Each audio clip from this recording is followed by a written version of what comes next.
نحمده ونصلي على رسوله الكريم اما بعد فاعوذ باللہ من الشیطان الرجیم بسم اللہ الرحمن الرحیم۔ آج کی حدیث ہمیں بتاتی ہے کہ کیسے تین آدمی ایک غار میں پھنس گئے اور اللہ تعالیٰ نے ان کی خاص نیکیاں دیکھ کر انہیں نجات دی۔ کیا آپ جانتے ہیں کہ خلوص نیت کے ساتھ کی گئی دعائیں کیسے معجزے دکھا سکتی ہیں؟ آئیے اس حیرت انگیز واقعے سے سیکھتے ہیں۔ حضرت ابن عمر رضی اللہ عنہما سے روایت ہے کہ رسول اللہ صلی اللہ علیہ وآلہ وسلم نے فرمایا، تین آدمی چل رہے تھے کہ بارش نے انہیں آ لیا اور انہوں نے مڑ کر پہاڑی کی غار میں پناہ لی۔ اس کے بعد ان کے غار کے منہ پر پہاڑ کی ایک چٹان گری اور اس کا منہ بند ہو گیا۔ اب بعض نے بعض سے کہا کہ تم نے جو نیک کام کیے ہیں ان میں ایسے کام کو دھیان میں لاؤ جو تم نے خالص اللہ کے لیے کیا ہو، تاکہ اللہ سے اس کے ذریعے دعا کرو، ممکن ہے وہ غار کو کھول دے۔ اس پر ان میں سے ایک نے کہا، اے اللہ، میرے والدین تھے اور وہ بہت بوڑھے تھے اور میرے چھوٹے چھوٹے بچے بھی تھے۔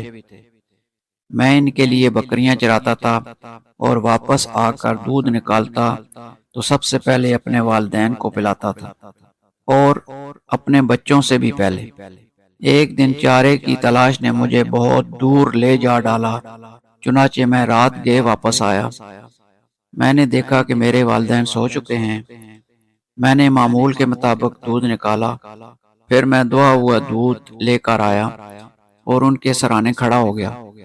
میں گوارا نہیں کر سکتا تھا کہ انہیں سونے میں جگاؤں، اور یہ بھی مجھ سے نہیں ہو سکتا تھا کہ والدین سے پہلے بچوں کو پلاؤں۔ بچے بھوک سے میرے قدموں پر لوٹ رہے تھے اور اسی کشمکش میں صبح ہو گئی۔ بس اے اللہ، اگر تیرے علم میں بھی یہ کام میں نے صرف تیری رضا حاصل کرنے کے لیے کیا تھا تو ہمارے لیے کشادگی پیدا کر دے کہ ہم آسمان دیکھ سکیں۔ اللہ تعالیٰ نے دعا قبول کی اور ان کے لیے اتنی کشادگی پیدا کر لی کہ وہ آسمان دیکھ سکتے تھے۔ دوسرے شخص نے کہا، اے اللہ، میری ایک چچا زاد بہن تھی اور میں اس سے محبت کرتا تھا، وہ انتہائی محبت جو ایک مرد ایک عورت کے ساتھ کر سکتا ہے۔ میں نے اس سے اسے مانگا تو اس نے انکار کیا اور صرف اس شرط پر راضی ہوئی کہ میں اسے 100 دینار دوں۔ میں نے دوڑ دھوپ کی اور 100 دینار جمع کر کے لایا، پھر اس کے پاس انہیں لے کر گیا۔ پھر جب میں اس کے دونوں پاؤں کے درمیان بیٹھ گیا تو اس نے کہا کہ اے اللہ کے بندے، اللہ سے ڈر اور مہر کو مت توڑ۔ میں یہ سن کر کھڑا ہو گیا اور زنا سے باز رہا۔ بس اگر تیرے علم میں بھی میں نے یہ کام تیری رضا و خوشنودی حاصل کرنے کے لیے کیا تھا تو ہمارے لیے کچھ اور کشادگی چٹان کو ہٹا کر پیدا کر دے۔ چنانچہ ان کے لیے تھوڑی سی اور کشادگی ہو گئی۔ تیسرے شخص نے کہا، اے اللہ، میں نے ایک مزدور ایک فرق چاول کی مزدوری پر رکھا تھا۔ اس نے اپنا کام پورا کر کے کہا کہ میری مزدوری دو۔ میں نے اس کی مزدوری دے دی، لیکن وہ چھوڑ کر چلا گیا اور اس کے ساتھ بے توجہی کی۔ میں اس کے اس بچے ہوئے دھان کو بوتا رہا اور اس طرح میں نے اس سے ایک گائے اور اس کا چرواہا کر لیا۔ پھر جب وہ آیا تو میں نے اس سے کہا کہ یہ گائے اور چرواہا لے جاؤ۔ اس نے کہا، اللہ سے ڈرو اور میرے ساتھ مذاق نہ کرو۔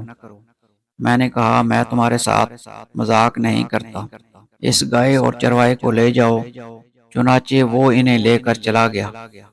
بس اگر تیرے علم میں بھی میں نے یہ کام تیری رضا و خوشنودی حاصل کرنے کے لیے کیا تھا تو چٹان کی وجہ سے غار سے نکلنے میں جو رکاوٹ باقی رہ گئی ہے اسے بھی کھول دے۔ چنانچہ اللہ تعالیٰ نے ان کے لیے پوری طرح کشادگی کر دی جس سے وہ باہر آ گئے۔ اس واقعے سے ہمیں یہ سبق ملتا ہے کہ اگر ہم خالص نیت سے اللہ تعالیٰ کی رضا کے لیے نیک کام کریں تو وہ ہر مشکل سے نکالنے کا راستہ بنا دیتا ہے۔ دعا، نیک نیتی اور اعمال صالح اللہ کی مدد حاصل کرنے کا ذریعہ بنتے ہیں۔ اللہ سے ہمیشہ اخلاص کے ساتھ دعا کریں اور نیکیوں میں سبقت کریں، کیونکہ مشکل میں صرف اللہ ہی ہمارا مددگار ہے۔ جزاک اللہ خیرہ۔ السلام علیکم ورحمۃ اللہ وبرکاتہ۔ اللہ تعالی ہمیں دین کی صحیح سمجھ عطا فرمائے اور عمل کی توفیق دے، آمین۔ وآخر دعوانا ان الحمد للہ رب العالمین۔